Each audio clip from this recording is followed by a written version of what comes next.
Hello dear NEET aspirants and welcome back to the O2 and digital education. तो आज के इस lecture में हम डिस्कस करने वाले हैं अबाउट द टिश्यू सिस्टम के बारे में एंड हम डिस्कस कर रहे थे about the anatomy of the flowering plant. इससे पहले हमने पढ़े थे type of the tissues such as the meristematic tissues and the permanent tissues.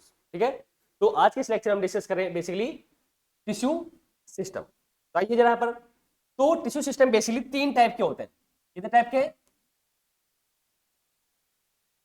Three types के टिश्यू सिस्टम है। फर्स्ट जो है यहां पर वो है क्या? Epidermal tissue system. सेकंड है ground tissue system and third जो है यहां पर वो है क्या? Vascular tissue system. तो इस चैप्टर में बेसिकली हम ये तीन टिश्यू सिस्टम को डिस्कस करने वाले। तो फर्स्ट जो टिश्यू सिस्टम है वो कौन सा है? Epidermal tissue system. Epidermal tissue system. अब देखो, एपिडर्मल टिश्यू की अगर हम बात करें तो ये जो एपिडर्मल टिश्यूज हैं ये वाले, तो ये क्या होगी? आउटर मोस्ट कवरिंग होगी of the whole plant body. मतलब प्लांट का कोई भी पार्ट हो, चाहे वो फ्लोवर हो, स्टेम हो, रूट हो, सीड हो, कोई भी पार्ट हो, उसकी जो आउटर मोस्ट कवरिंग होगी, उस आउटर मोस्ट कवरिंग को हम यहां पर क्या बोलते हैं? एपिडर्मिस।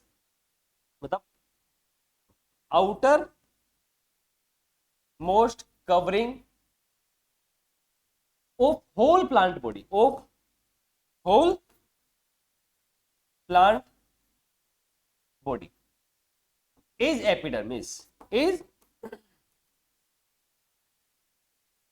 एपिडर्मिस। और बच्चों ये जो एपिडर्मिस है ये कंपोज होता है किससे? एपिडर्मल सेल से। किससे कंपोज हो रहा है? एपिडर्मल सेल से कंपोज हो रहा है। दिस एपिडर्मिस कंपोज्ड बाय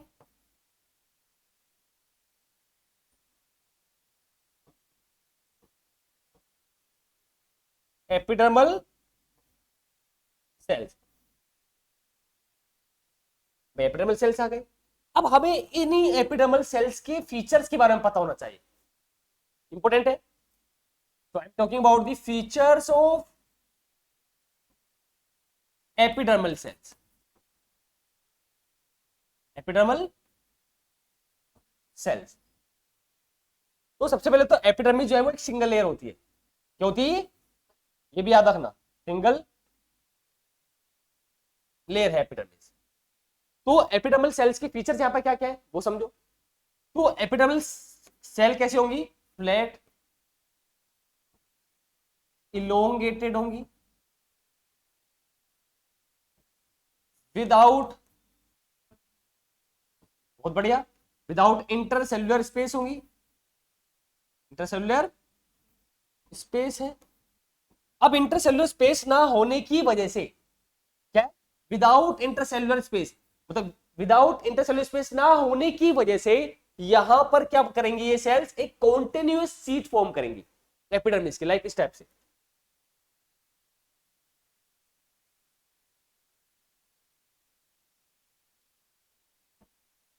तो यहां पर क्या है? देखो, इंटरसेल्युलर स्पेस क्या है?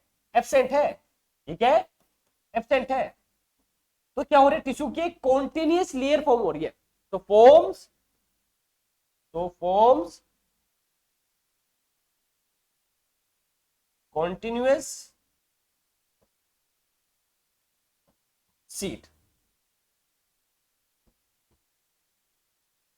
आगे आइए जरा उस पॉइंट से क्लोज में।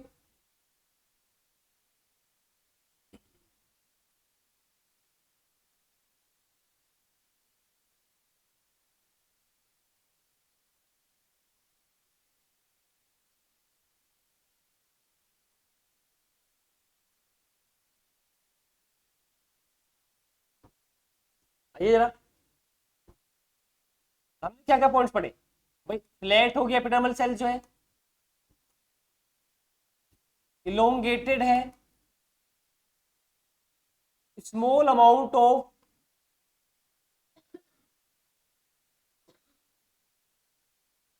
साइटोप्लाज्म होगा, सेल वॉल क्या होगी, प्रेजेंट होगी, एंड जो एपिडर्मल सेल्स है,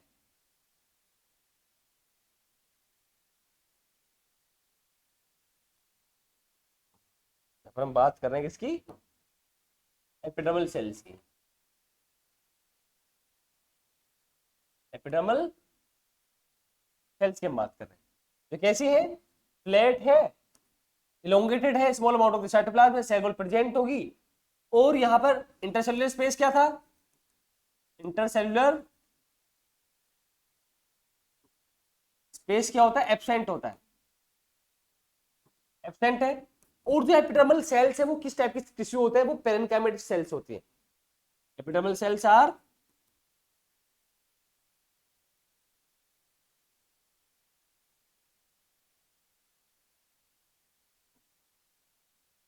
पेरेन्काइमेटस,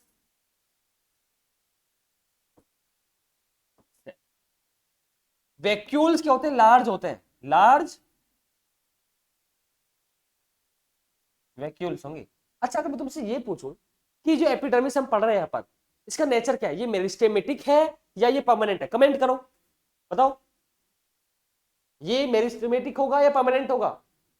भाई यहां देखो क्या लिखा है मैंने, तुम समझ नहीं रहे हो, समझो बातों को, हमने क्या लिखा है, epidermal cells are parenchymatous sales,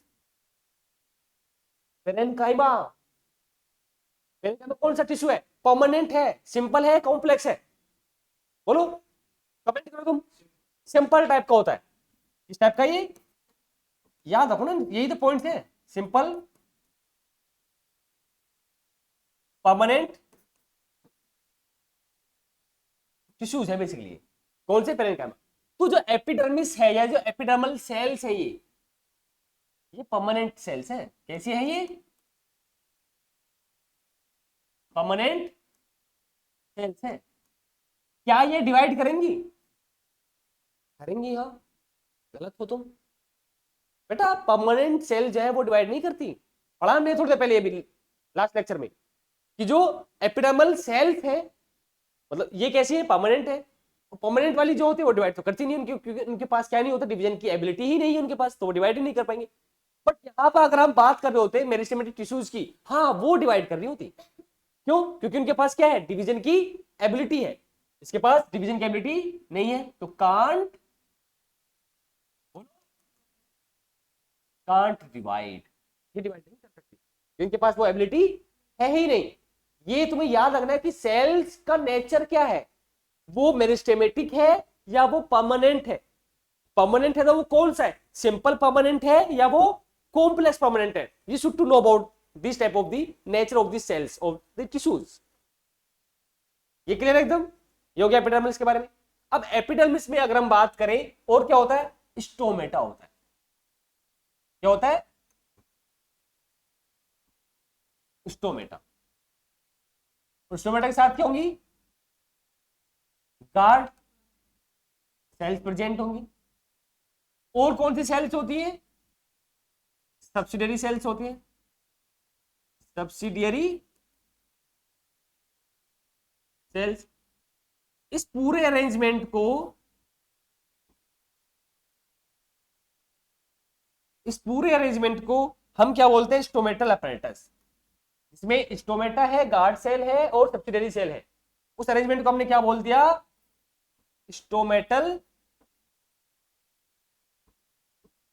apparatus, ठीक है।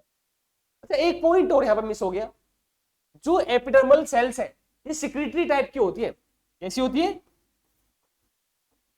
सिक्रीटरी टाइप की है, that means secrete the vaccine material, secretes vaccine material, और यही वैक्सी मटेरियल यहां पर क्या है, क्यूटिकल, क्या बोलते हैं इसको, क्यूटिकल। तो most of the part of the plant को क्यूटिकल क्या करता है, कवर करता है, क्यूटिकल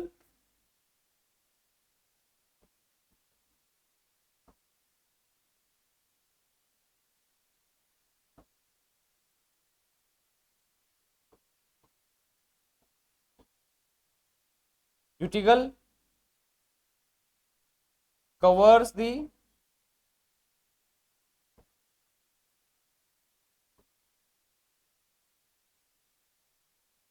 part of plant। वो भी कौन से पार्ट? Aerial part. कौन से पार्ट है?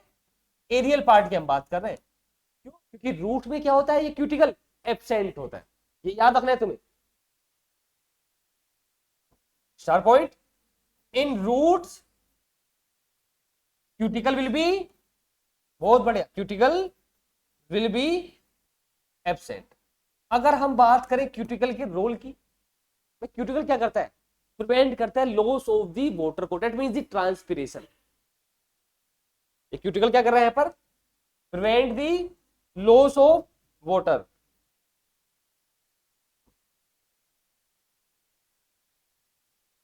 Prevent the loss of water. Water के लॉस को प्रिवेंट कर रहा है कौन? क्यूटिकल। अभी एक बार दोबारा आइए यहाँ पर जरा, हम बात कर रहे हैं पर क्या? एपिडर्मिस की। तो एपिडर्मिस क्या है? जो आउटर मोस्ट कवरिंग होगी of the whole plant body, जो बेसिकली क्या करेगा? उसको प्रोटेक्ट करेगा। अब एपिडर्मिस क्या होती है? सिंगल लेयर होती है एक सेल्स की। एपिडर्मिस क्या है? सिंगल लेयर है सेल्स की। इसके फीचर्स की अगर हम बात करें एपिडर्मल सेल्स की, तो फ्लैट है, इलोंगेटेड शेप होगी, स्मॉल अमाउंट ऑफ साइटोप्लाज्म है, सेल वॉल है, हाँ। इंटरसेल्युलर स्पेस क्या होगा? एब्सेंट होगा, जिसकी वजह से क्या बनी है? कॉन्टिन्यूस शीट बनी है। कैसी बनी है? फॉर्म्स कॉन्टिन्यूस शीट डेवलप हुई, कॉन्टिन्यूस शीट डेवलप हुई। In epidermal cells and are the parenchymatous cells. Parenchyma कैसे है? परमानेंट सेल्स होते हैं। कैसे होते हैं? परमानेंट है। तो क्या ये डिवाइड करेंगे? नहीं करेंगे डिवाइड, क्योंकि परमानेंट टिश्यूज जो होते हैं वो डिवाइड करते ही नहीं है। लार्ज वैक्यूल्स है, एंड जो एपिडर्मल सेल्स होती है एपिडर्मिस में, वो सिक्रीटरी टाइप की होती है। That means they secrete the waxy material which known as the cuticle, and most of the part of the plant को cuticle क्या करता है? कवर करता है। मेनली कौन से पार्ट की हम बात करें यहाँ पर? एरियल पार्ट्स की बात कर रहे हैं, such as the stem, such as the not root, such as the leaves. उनको क्या कर रहा है? ये कवर कर रहा है। बट रूट्स में क्या है? ये एब्सेंट है क्यूटिकल। क्यूटिकल का रोल क्या है? Prevent the loss of the water. Prevent the loss of the water, मतलब वाटर का जो लॉस हो रहा है उसको प्रिवेंट कौन कर रहा है? उसको क्यूटिकल प्रिवेंट कर रहा है। फॉर एग्जाम्पल अगर मैं बात करूं, कोई डिजर्ट वाले हैबिटेट में प्लांट्स है, उसमें जो क्यूटिकल होता है वो कैसा होता है? वो थिक होता है, ताकि वाटर का लॉस ना हो। वो बॉडी जो है, प्लांट बॉडी, वो वाटर को क्या कर पाए? कंजर्व कर पाए। That's why. आइए आगे आइए। अब इसी एपिडर्मिस में क्या होता है? स्टोमेटा भी प्रेजेंट होते हैं, गार्ड सेल भी है, सब्सिडरी सेल्स भी है, और इन तीनों का अरेंजमेंट जो होगा उसको हमने क्या बोला? Stomatal apparatus. ये क्वेश्चन पूछा जाता है नीट में, ये वाला। यहां से भी क्वेश्चन पूछा जाता है एपिडर्मल सेल से। करिए इसको।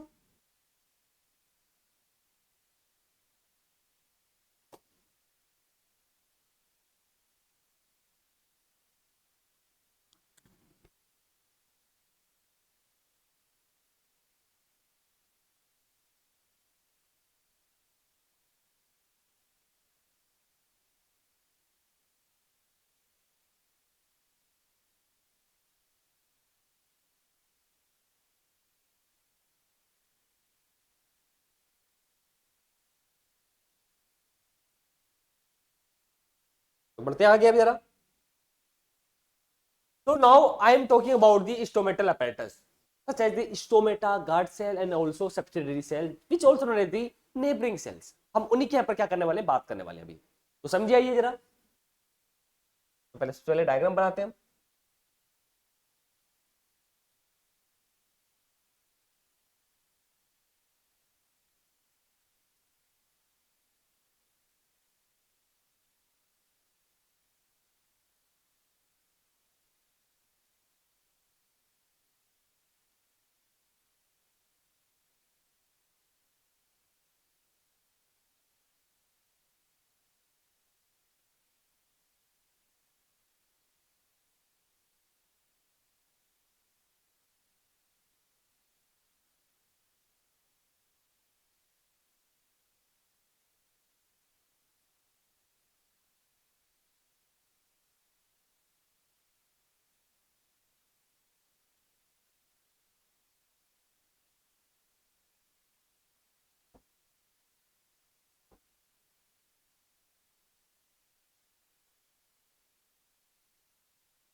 देखिए यहां पर जरा, तो ये जो सेल्स है बोथ आर गार्ड सेल्स। कौन सी है ये? Guard cells. ये जो टाइनी पोर है, इस पोर को हमने क्या बोला?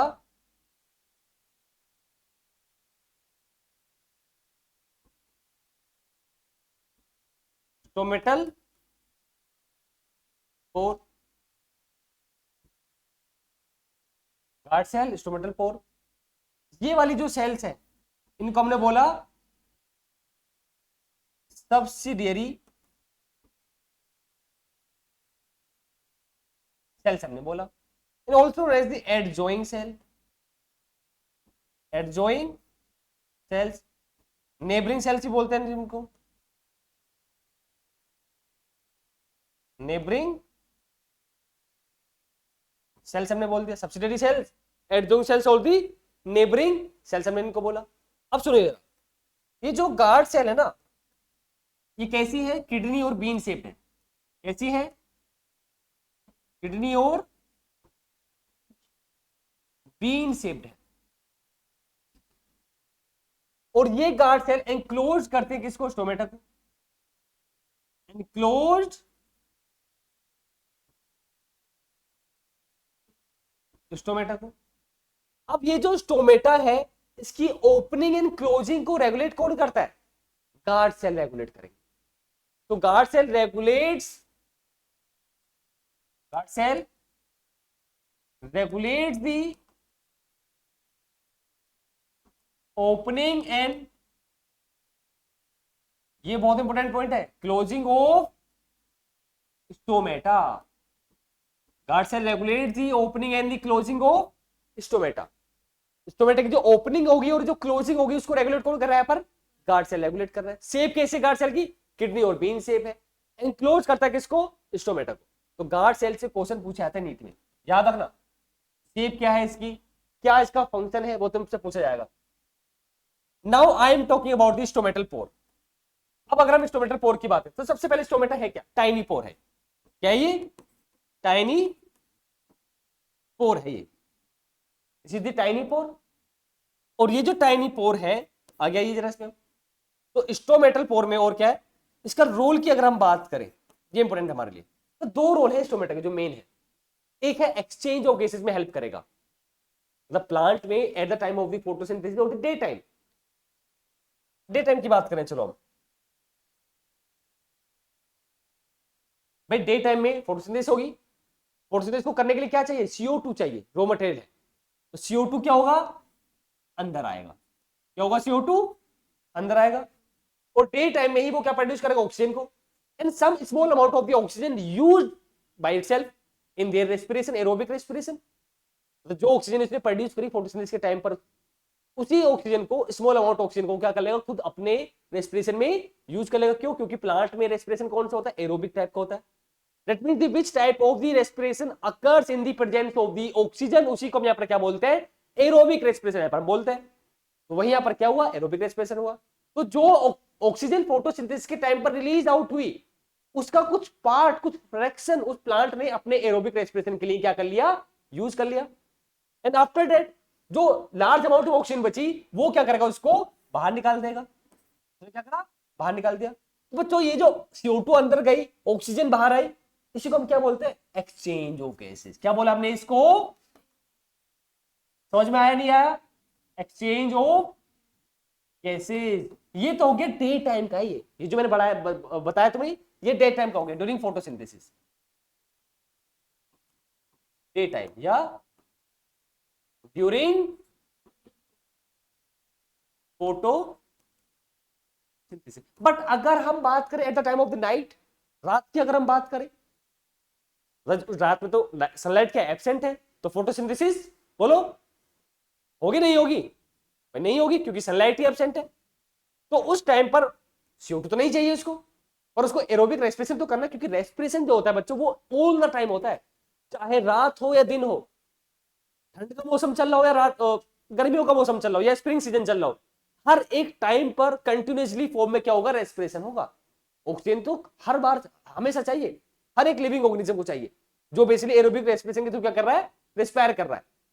तो रात में भी चाहिए इसको ऑक्सीजन, पर दिन में तो ऑक्सीजन की डिमांड कौन फुलफिल कर रहा था, फोटोसिंथेसिस, पर रात में तो फोटोसिंथेसिस नहीं हो रही, तो इसको ऑक्सीजन कहां से मिलेगी, यही स्टोमेटा से मिलेगी। कहां से मिलेगी, ऑक्सीजन आई अंदर, और बाहर कौन सी गैस निकलेगी, CO2, क्योंकि प्रोडक्ट जो होता है रेस्पिरेशन का वो CO2 होता है। भाई रेस्पिरेशन जब डे टाइम में हो रहा था तब भी CO2 तो प्रोड्यूस हो रही थी, पर वो स्मॉल अमाउंट जो CO2 बन रही थी वो ये वाली काम आ रही थी फोटोसिंथेसिस को परफॉर्म करने में। तो एक साइकिल है। तो ये भी क्या एक्सचेंज ऑफ गैस, ये डे टाइम के लिए हो गया और ये नाइट टाइम के लिए हो गया, this is for night time, और नाइट टाइम में फोटोसिंथेसिस नहीं होती। अच्छा मैं तुमसे अगर कोई क्वेश्चन पूछूं कि अगर नाइट टाइम में हम बात करें क्या हम फोटोसिंथेसिस को परफॉर्म करा सकते हैं, हाँ सनलाइट डिपेंडेंट है, जरूरी है सनलाइट हो, लेकिन अगर हम सनलाइट की जितनी ही इंटेंसिटी की रेडिएशंस को प्लांट पर डालें तो हम करा भी सकते हैं, याद रखना ये क्वेश्चन पूछा जाता है। सनलाइट की जो रेडिएशन है देखो 400 से 700 रेडिएशन होती है, इतनी 400 से 700 नैनोमीटर की वेवलेंथ की रेडिएशन होता है, जो PAR है, फोटोसिंथेटिकली एक्टिव रेडिएशन, मतलब इसी रेडिएशन की, इसी क्वांटिटी की रेडिएशन पर, क्वालिटी की रेडिएशन पर क्या होगा, फोटोसिंथेसिस होगी। तो जो हमारा, एक minute,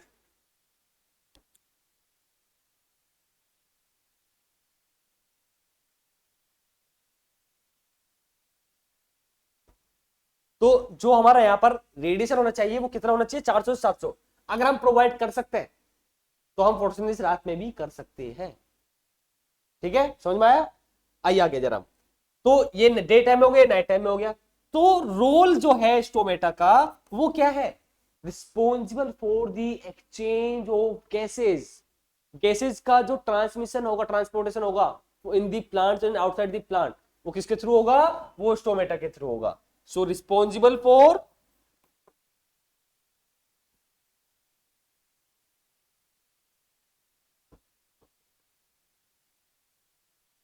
exchange of gases, gases का एक्सचेंज हो रहा है यहां पर। दूसरा point, also help in the transpiration, also helps in the transpiration, किसमें हेल्प कर रहा है, ट्रांसपिरेशन में हेल्प कर रहा है ये। और ट्रांसपिरेशन क्या होता है, किसी को बताया तो बताओ, क्लास 10 तुमने पढ़ा होगा, बताओ व्हाट इज द ट्रांसपिरेशन, बोलिए। एग्जैक्टली, बट अभी इनकम्प्लीट है ये, कंप्लीट करो इसको। Loss of the excess amount of the water in the form of the vapours through the stomata, उसी को यहां पर हम क्या बोल रहे बच्चे, ट्रांसपिरेशन हम बोल रहे। तो ट्रांसपिरेशन क्या है, loss of access amount of water in which form, in the vapour form, किसके थ्रू हो रहा है, थ्रू स्टोमेटा, ये है ट्रांसपिरेशन, याद रखना। ट्रांसपिरेशन में वाटर का लॉस होता है, you should to remember that the किस फॉर्म में लॉस होगा, लिक्विड फॉर्म में लॉस होगा, वेपर फॉर्म में होगा, किससे हो रहा है, स्टोमेटा के थ्रू हो रहा है, नोन एज दी ट्रांसपिरेशन। समझ में आ रहा है नहीं आ रहा, इसी को हम क्या बोल रहे, ट्रांसपिरेशन से हम बोल रहे। Is it clear note, comment कर देना कोई डाउट हो तो। आगे जरा, अब गार्ड सेल हमने क्या पढ़ा कि रेगुलेट कर रहा है opening and the closing of the stomata, मान लिया, पर माइंड में क्वेश्चन ये आया कि how can guard cell regulate the opening and the closing of the stomata, जिसको पता है वो कमेंट करो, तुम बताओ, अब तुम्हें पता है तो। 10th क्लास का टॉपिक है भी, अगर गार्ड सेल स्वेलो हो जाएगी, फूल जाएगी, बल्ज हो जाएगी, तो स्टोमेटा क्या होगा, ओपन होगा, और अगर गार्ड सेल सिकुड़ जाएगी, कॉन्ट्रैक्ट श्रिंक हो गई, तो क्लोज हो जाएगा। तो याद रखना दोनों पॉइंट को, मैं इसको थोड़ा सा छोटा कर देता हूं।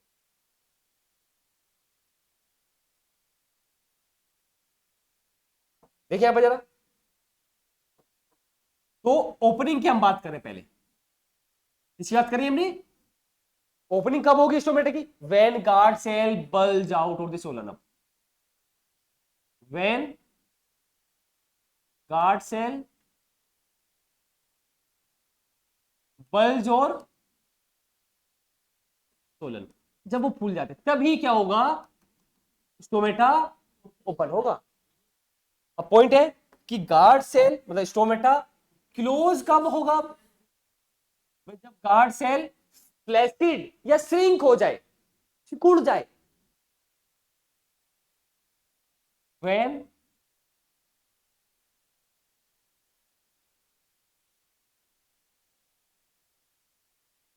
cell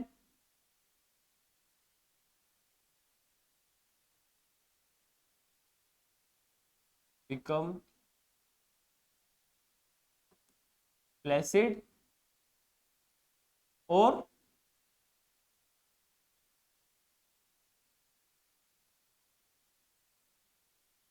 या वो श्रिंक हो जाए, फ्लैसिड और श्रिंक हो गई। तो यहां पर क्या हुआ, स्टोमेटा क्लोज हो गया।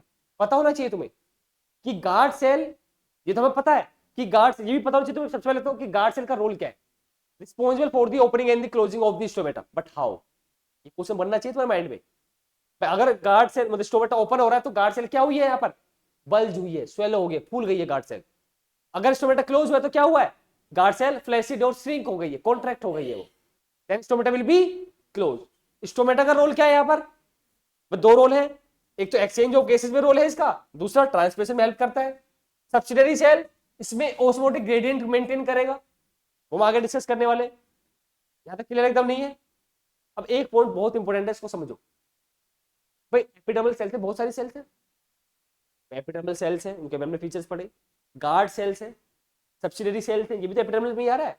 रूट हेयर सभी आएंगे, एपिडर्मल अपेंडिज के बारे में डिस्कस करेंगे, एंड ऑल्सो ट्राइचोम्स, वो भी हम डिस्कस करने वाले हैं अभी। पॉइंट ये है कि गार्ड सेल एकमात्र ऐसी एपिडर्मल सेल है जिसके पास क्या है, क्लोरोप्लास्ट है। The guard cell is the only epidermal cell which contain the chloroplast।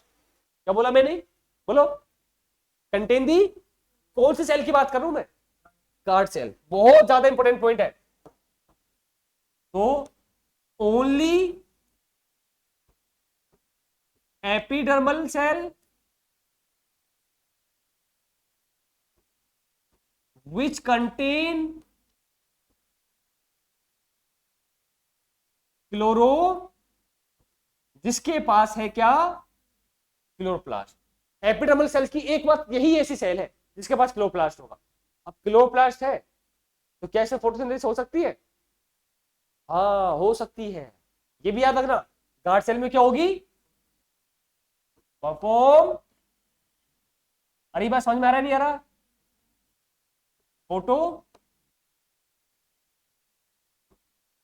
Synthesis, photosynthesis भी होगी इसमें। क्यों, क्योंकि गार्ड सेल में क्या प्रेजेंट है, क्लोरोप्लास्ट है। और क्लोरोप्लास्ट का अंदर होता है क्या, क्लोरोफिल।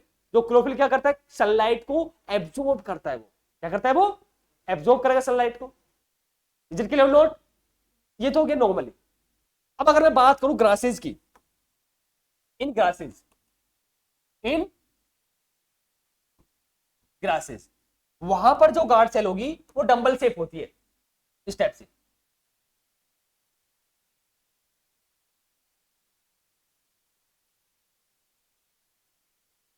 सही नहीं बना,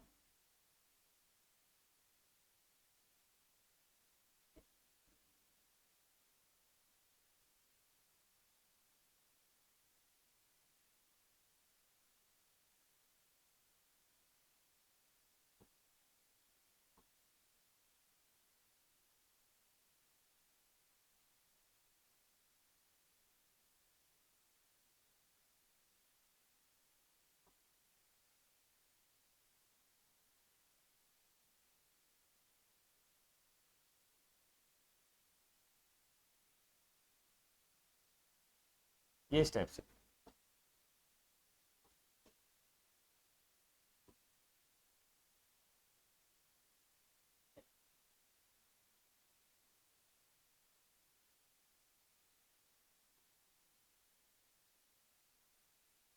ये भी क्या है, ये भी गार्ड सेल है, याद रखना इस पॉइंट को। ग्रासेज में जो गार्ड सेल होंगी उनकी जो शेप होगी वो कैसी होगी, डंबल शेप होगी। कैसी है, dumbbell.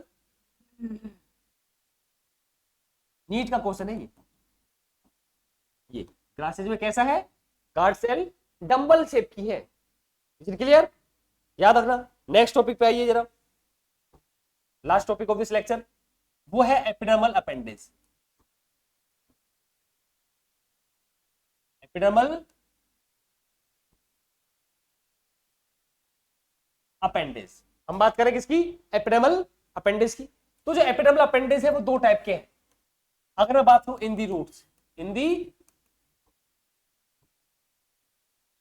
Roots and in the stem, in the stem, समझो जरा। फिर रूट में जो एपिडर्मल सेल्स होगी वो भी रीजन ऑफ द मैच्योरेशन, हमने मोर्फोलॉजी फ्लोरिंग प्लांट में पढ़े थे, रीजन ऑफ द रूट्स, इसमें region of the meristematic activity हमने पढ़ा, याद होगा तुम्हें, देख लेना घर जाकर। रीजन ऑफ मेरिस्टेमेटिक एक्टिविटी है, उसके अबव क्या है, रीजन ऑफ इलोंगेशन है, उसके अबव क्या है, रीजन ऑफ मैच्योरेशन है। तो रीजन ऑफ मैच्योरेशन की जो एपिडर्मल सेल्स है, उन्हीं एपिडर्मल सेल्स ऑफ दी क्या होगा, राइज होगी क्या, रूट हेयर्स। क्या है, याद रखना, इंपॉर्टेंट है, रूट हेयर्स। कहां से अराइज होते हैं, अराइजेज, बच्चों हल्के मत लेना इस चैप्टर को, इंपॉर्टेंट है ये। Arises from epidermal cells of region of maturation, cells of region of maturation.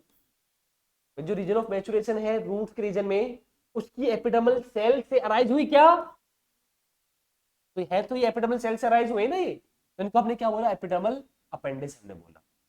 कैसे होते हैं रूट हेयर, यूनिसेल्युलर टाइप के होते हैं। कैसे होते हैं, यूनिसेल्युलर टाइप के होते हैं, unicellular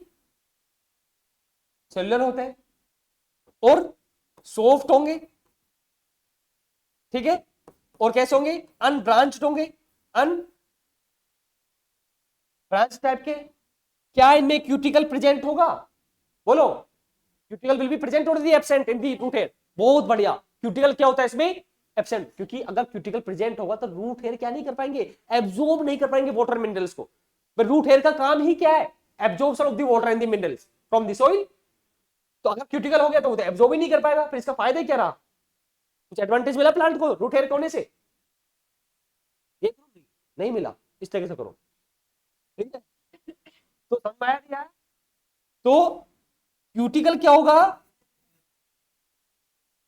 will be absent, cuticle absent है। आगे इसके रूल की अगर मैं बात करूं, थोड़ा सा छोटा कर देते हैं चलो इसको, रोल की हम बात कर रहे हैं। तो responsible for the absorption of water and the minerals from the soil, responsible for the absorption of water and minerals. कहां से करेगा, सोइल से ही करेगा, तो सबको पता ही होगा, बच्चे बच्चे जानते हैं इस बात को। तो स्टेम में आइए, हम बात कर रहे हैं किसकी, स्टेम से, सूट जिसको बोलते हैं हम। तो स्टेम में क्या है, ट्राइचोम्स होता है, ट्राइचोम्स, नाम याद रखना, which also known as the stem hairs. क्या बोल रहे हैं इनको, स्टेम हेयर्स हम बोल रहे हैं, trichomes which also known as the stem hair. कैसे होंगे, देखिए यहां पर जरा, पहले तो कैसे, ये मल्टी सेलुलर है, दीज आर मल्टी सेलुलर है, सॉफ्ट भी हो सकते हैं, स्टिफ भी हो सकते हैं,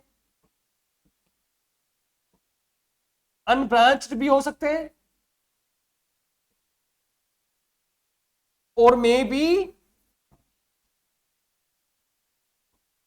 ब्रांच्ड हो सकते हैं। अगर यहां पर हम बच्चों बात करें इसके रोल की, तो ट्राइचोम्स क्या करता है, prevent the loss of the water. क्या कर रहा है ये, prevent the loss of water. Is it clear on dot? एक बार दोबारा आइए जरा।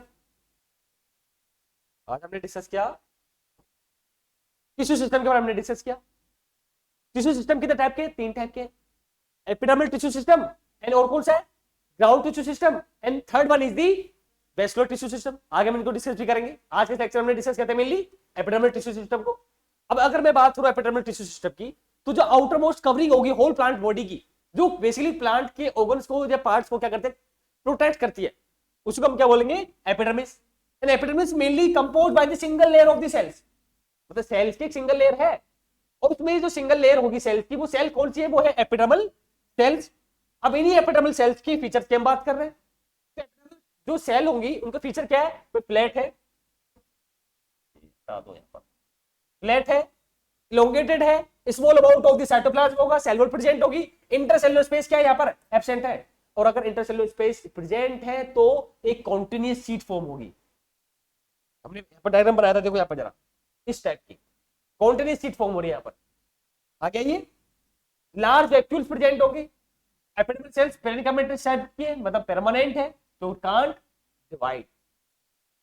देन हमने डिस्कस किया guard cell, stomata, subsidiary cells, यानी इस पूरे को हमने क्या बोला, स्टोमेटल अपैरेटस। हमने देखो लिखा हुआ है यहाँ पर, इसमें stomata, guard cell, subsidiary cell तीनों आती है, तो हमने क्या बोल दिया, स्टोमेटल, नीट का क्वेश्चन है ये, स्टोमेटल अपैरेटस हमने बोल दिया। देन गार्ड सेल कैसी है, बीन शेप्ड होगी, किडनी शेप्ड होगी, और guard cell is the only epidermal cell which contain the chloroplast, you should know remember that, ठीक है। तो कंटेन दी क्लोरोप्लास्ट, और क्लोरोप्लास्ट होने की वजह से इसमें क्या होगा, फोटोसिंथेसिस भी होगा।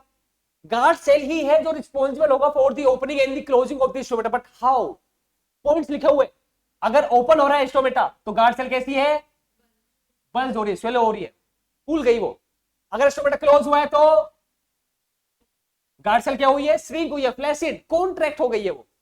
स्टोमेटा एक टाइनी पोर है, 2 रोल होंगे इसके मेनली, एक है एक्सचेंज ऑफ द गैसेस में हेल्प करेगा, और दूसरा जो रोल है यहां पर, वो है यहां पर क्या, ट्रांसपिरेशन। ट्रांसपिरेशन क्या होता है, बोलो, loss of the excess amount of the water in the form of the vapour through the stomata, through the stomata. किस फॉर्म में वाटर लॉस हो रहा है, वेपर की फॉर्म में। एक प्रोसेसर होता है गट्टेशन, क्या बोलते हैं इसको, गट्टेशन, गट्टेशन में वाटर का लॉस हो रहा है, but in the form of the droplets of the water, droplets होती है, वो भी मार्जिन ऑफ द लीव से होता है, साइड से होती है लीव की, वहां से होता है। तो ट्रांसपिरेशन में और गट्टेशन में तुम्हें डिफरेंस पता होना चाहिए। ट्रांसपिरेशन में क्या हो रहा है, वाटर का लॉस हो रहा है, पर in the form of the vapour हो रहा है, थ्रू दी स्टोमेटा हो रहा है। बट गट्टेशन क्या हो रहा है, वो उसमें भी लॉस हो रहा है वाटर का, but in the form of the water droplets, बूंदे होते हैं वाटर की जो अराइज होते हैं, निकल जाते हैं मार्जिन ऑफ द लीव से। डिफरेंस समझ में आया, पता रखना इसको, याद रखना। देन आगे में डिस्कस किया, ग्रासेज में भी गार्ड सेल होगी, पर वहां पर गार्ड सेल की शेप कैसी है, डंबल शेप है, नीट में पूछा गया क्वेश्चन है ये भी।